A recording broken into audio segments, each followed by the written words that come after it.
അപ്പോൾ നമ്മൾ ഇന്ന് പറയാൻ പോകുന്നത് ഒരു വളരെ സ്പെഷ്യൽ ആയിട്ടുള്ള ഒരു സെമി പ്രഷ്യസ് സ്റ്റോണിനെ കുറിച്ചാണ്. ഈ കാണുന്നത് എത്യോപ്യൻ ഫയർ ഒപ്പാൽ എന്ന് പറഞ്ഞ ഒരു ഒപ്പാൽ വെറൈറ്റി സ്റ്റോൺ വെച്ചുണ്ടാക്കിയ ഒരു നെക്ലേസ് ആണ്. ഇത് ഒക്ടോബർ ജനിച്ചവർക്കായിട്ടുള്ള ഒരു ട്രഡീഷണൽ ബേർത്ത് സ്റ്റോൺ ആണ് ഈ ഒപ്പാൽ. മോഡേൺ ബേർത്ത് സ്റ്റോൺ ആയിട്ട് കണക്കാക്കുന്നത് ടൗമാലിനാണ്. ഇതിൻ്റെ ഒരു ഷിഫ്റ്റ് വരാനുള്ള കാരണം എന്താണെന്ന് വെച്ച് കഴിഞ്ഞിട്ടുണ്ടെങ്കിൽ ഒപ്പാൽ വളരെ സോഫ്റ്റും ഡെലിക്കേറ്റും ആണ്.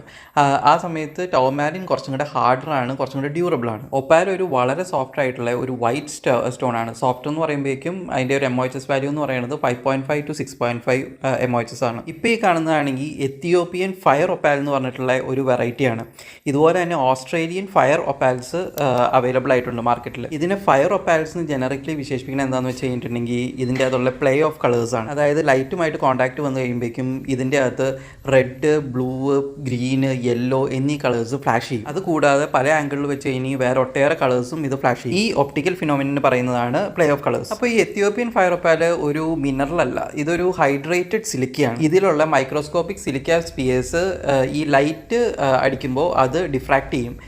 അങ്ങനെയാണ് ഈ കളേഴ്സിൻ്റെ ഫ്ലാഷസ് വരുന്നത്. ഈ എത്യോപ്യൻ ഫയർ ഒപ്പാൽസ് നാച്ചുറൽ ആണോ എന്ന് തിരിച്ചറിയാനുള്ള ഒരു പ്രോപ്പർട്ടിയാണ് ഈ പ്ലേ ഓഫ് കളേഴ്സ്. വേറെ ഒരു പ്രോപ്പർട്ടി എന്ന് പറയുന്നത് ഇതിൻ്റെ ട്രാൻസ്പെറൻസി ആണ്. ഇതൊരു ട്രാൻസ്ലൂസൻറ്റ് ടു ട്രാൻസ്പാരൻറ്റ് സ്റ്റോൺ ആണ്. പിന്നെ ഹൈഡ്രോഫൈൻ പ്രോപ്പർട്ടി, അതായത് ഈ ഒപ്പാൽ സ്റ്റോൺസ് മുക്കി വെച്ച് കഴിഞ്ഞാൽ, വെള്ളത്തിൽ മുക്കി വെച്ച് കഴിഞ്ഞിട്ടുണ്ടെങ്കിൽ ഇത് വെള്ളം വലിച്ച് ഇത് കുറച്ചും കൂടെ ട്രാൻസ്പെറൻ്റ് ആവും. പിന്നെ ഇമിറ്റേഷൻ ഒപ്പാലിനേക്കായി ഇത് കുറച്ചും കൂടെ സോഫ്റ്റർ ആയിരിക്കും, സ്മൂത്തർ ആയിരിക്കും, പിന്നെ ഹെവിയറും ആയിരിക്കും. ഇതിൻ്റെ ക്വാളിറ്റി ഡിഫൈൻ ചെയ്യുന്നതും ഈ പ്ലേ ഓഫ് കളേഴ്സ് വെച്ചിട്ട് തന്നെയാണ്. അതായത് നല്ല പ്ലേ ഓഫ് കളേഴ്സ് ഉള്ളത് നല്ല ഹൈ ക്വാളിറ്റി ആയിരിക്കും, ഒരു മോഡറേറ്റ് പ്ലേ ഓഫ് കളേഴ്സ് ഉള്ളത് ഒരു മോഡറേറ്റ് ക്വാളിറ്റി ആയിരിക്കും, പിന്നെ ലോ പ്ലേ ഓഫ് കളേഴ്സ് ഉള്ളത് ഒരു ലോ ക്വാളിറ്റി ആയിരിക്കും. ഈ ലോ ക്വാളിറ്റിയിൽ അത്യാവശ്യം കൂടുതൽ ഇൻക്ലൂഷൻസ് ഉണ്ടാവും. ഇതിൻ്റെ പേരിൽ തന്നെ നേറ്റീവ് ഉണ്ട്, അതായത് എത്യോപ്യയിലെ തന്നെ വോളോ പ്രോവിൻസിലാണ് ഇത് കൂടുതൽ കണ്ടുവരുന്നത്. ഏർലി 1990s ഇത് മൈൻ ചെയ്ത് തുടങ്ങിയത്. അതുപോലെ തന്നെ വോൾക്കാനിക് റീജിയൻസിലാണ് ഇത് കൂടുതലും വരുന്നത്. 2008 ഒരു മേജർ ഡെപ്പോസിറ്റ്സ് ഇതിൻ്റെ കണ്ടുകിട്ടിയിട്ടുണ്ട്. ഇതിൻ്റെ മെയിൻ ആയിട്ടുള്ള ബെനിഫിറ്റ് ഞാൻ വിശ്വസിക്കുന്നത് പ്ലാസ്റ്റിക് ജ്വല്ലറിയുടെ ഒരു റീപ്ലേസ്മെൻ്റ് ആയിട്ടാണ്.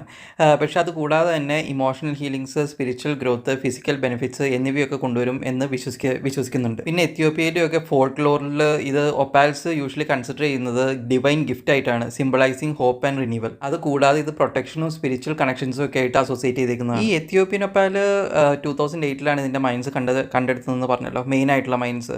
അപ്പോൾ ഇത് മാർക്കറ്റിലേക്ക് ഒരു ന്യൂ എൻട്രി ആണ്. ആക്ച്വലി ഓസ്ട്രേലിയ ആണ് വേൾഡിലേക്ക് ലാർജസ്റ്റ് സപ്ലയർ ഓഫ് ഒപ്പാൽസ്. അത് അറൗണ്ട് 95% ഓഫ് ഗ്ലോബൽ സപ്ലൈ ഓസ്ട്രേലിയയിൽ നിന്നാണ്. ഇത് കാരണം തന്നെയാണ് എത്യോപ്യൻ ഒപ്പാലിന് പ്രൈസ് കുറവ്. അതായത് ഒപ്പാലിന് മാർക്കറ്റ് കൺട്രോൾ ചെയ്യുന്നത് ഓസ്ട്രേലിയയാണ്. അപ്പോൾ ഇതുപോലെ തന്നെ ബ്ലൂ ഒപ്പാൽ, പിങ്ക് ഒപ്പാൽ, പിന്നെ ബ്ലാക്ക് ഒപ്പാൽ എന്നിവയൊക്കെ ഉണ്ട്. അതൊക്കെ പിന്നീട് നമ്മൾ വീഡിയോസ് ഇടുന്നതായിരിക്കും. അപ്പോൾ ഈ വീഡിയോ എല്ലാവർക്കും ഇഷ്ടപ്പെട്ടെങ്കിൽ ലൈക്ക് ചെയ്യുക, ഷെയർ ചെയ്യുക, സബ്സ്ക്രൈബ് ചെയ്യുക, കമൻറ്റ് ചെയ്യുക.